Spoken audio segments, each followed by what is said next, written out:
दूसरा से शादी न करो यार हमर मरिए जाए मम्मी रे दूसरा से शादी न करो मजनुआ हमर मरिए जाए।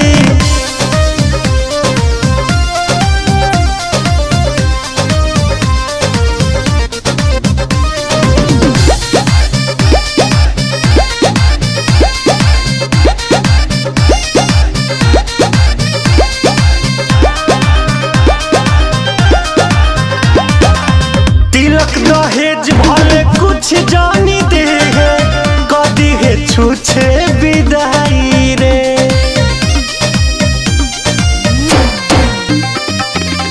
तिलक दहेज भले कुछ जानी दे है कदी है छूछे विदाई रे बानी कसम खैले दोसरा के घरे डोली हमारे नहीं जाई रे बुझू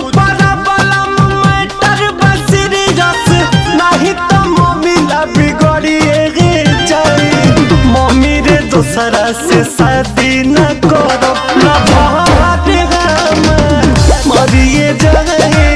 मम्मी रे दूसरा से शादी न करो प्यार हमर मरिए जाए।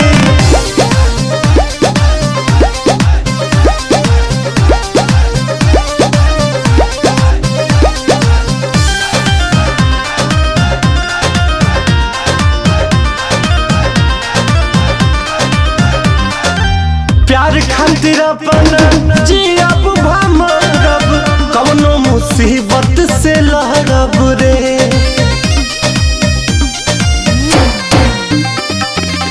प्यार खातिर अपन